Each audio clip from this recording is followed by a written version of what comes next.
Hey guys, this is J Bud Designs coming at you with a deck profile for Dayton. He went to Halifax for the team tournament there. His team did really well too. It went into top 4. Here's his deck profile. Go ahead, Dayton. Yeah, as you're probably going to see, this is a Beast Deity deck.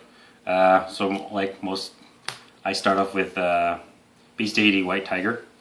He's useful a lot of times. I just keep him as a back row, just making sure since my Vanguards are all 11s, he always knows going to hit for 16. So a lot of times this is just good.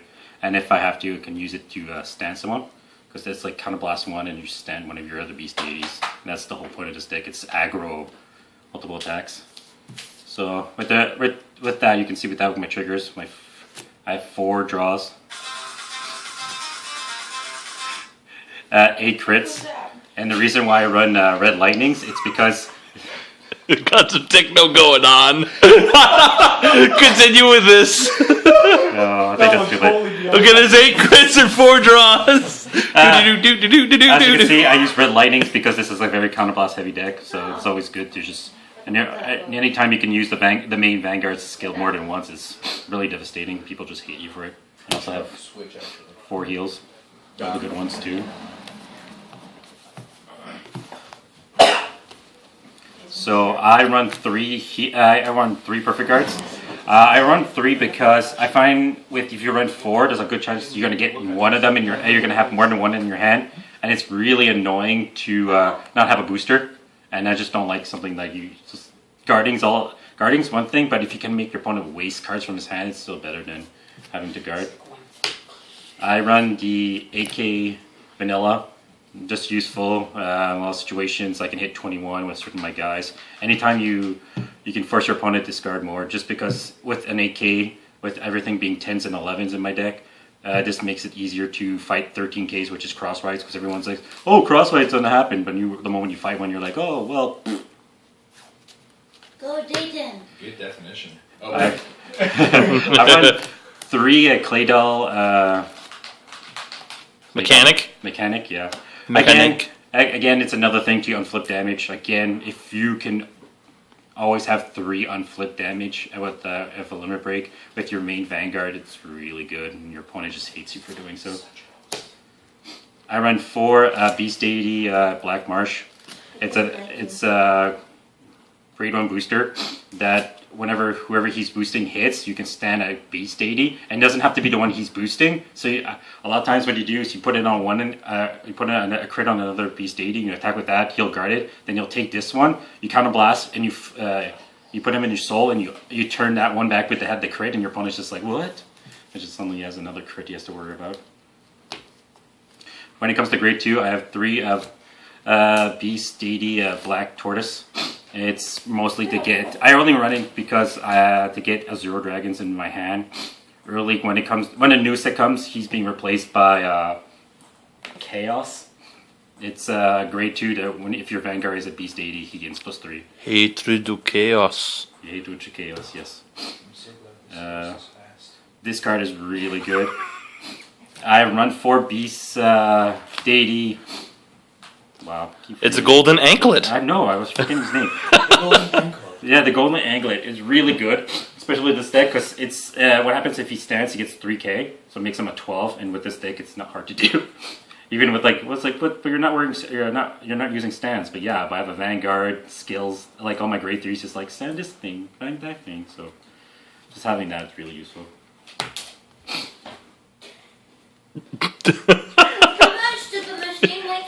Let's just say, oh wow, really?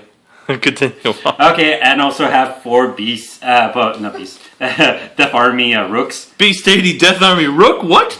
Yeah, Death Army Rook. No, I heard Death Army Rook the purest because no one had extra kings, and I still like them more. Like, come on, you're you're giving a backflip to someone's face. Come on, that's always awesome. So now the grade 3s. This is where it gets shiny, people. Shiny. So I run 3 Beast Deity Azure Dragons.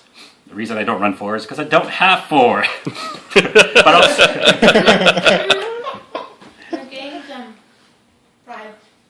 well, it's private. So what happens, I find, is he's not the end goal of this deck. It's very much his cross ride. It is. So I also like having 3 of them. So worst comes to worst, you ride one, maybe use the skill once, the next turn you cross ride, and most people are like, oh, then you have to worry about 13s and stuff like that. But he's still, everyone thinks he's just like, oh, he's just an 11K that does nothing. Insert a mini burp. It's such like I was crossing over, so no one would know. It does sure. I was prepping a cross ride. prepare to cross ride, get ready to burp. But still having, just like most people, it's like, oh, most people are thinking I'm going to run 4 of him and 3 of my cross ride, but I'll show you soon that's quite different than that. I run 2 of the cross rides, which is the main vanguard in this deck. If I can, if I'm in a really bad situation, I have a Zor and I have him in my hand, I'm always going to ride this guy, my Luminal Dragon, just because he's more dangerous, puts the pressure on an opponent, just because I'll attack with one of my rear guards. So I'll attack with Anglet boosted by Black Marsh, and then I'll attack with him and use my 3 counterblasts and stand them both and just attack again. And my opponents are like, "Well, wait, what?" So I just got a free attack for nothing. And a lot of situations, if you have maybe this guy, Beast Deity, Yamato Drake, is if you have him in Anglet, you just attack with Drake to one of his Vanguard and use Anglet on one of his rear guards. A lot of situations that'll still make him waste cards. Then you just stand them both. Like Anglet, he gets 3k when he stands, so it makes him a 13. And if you have a Tough Boy behind him, he's 11. There's a lot of Vanguards which are going to be 11s now because of the break rights and everything like that. That always hits magical numbers. Anytime you can hit a magical number, your opponent just hates you for that. So, Awesome. So what was the ratio that you did with the deck of the 11 games in Halifax? How many did you win? ratio? Ratio, yeah. Before the cut, I lost 3, so 5 and 3. And then I won, I was like 6 and 2? 6 or 5 or something like that. I was the same as Frank. Okay, not bad. 7-4. I missed, yeah, 7-4 then. Yeah, Awesome. 7-4. Oh no, I was 6-5 because I lost you. Yeah. I was 6 and 5. So what happens? I had actually had it like what happens. Sometimes it's gonna I got miswrites and stuff like that, which really sucked. But you can see my ratios right now are 8 grade 3s, 11 grade 2s, Come back, buddy. and 14 grade 1s. This is gonna change. So what happens when the break right comes out in December? I'm gonna replace these guys by perfect with the break right, and one of them is going to be I'm going to add one more of him, and then I'm going to replace these with 4 of the hatred busters, hatreds. So that way I hit like better numbers and stuff like that. And also with Rhyhorn, I'm going to switch him out with Rhyhorn because I find a lot of times I don't use his skill, and I just use them as a 5k because most of the time your Vanguard is going to be 11 or 13 with this deck.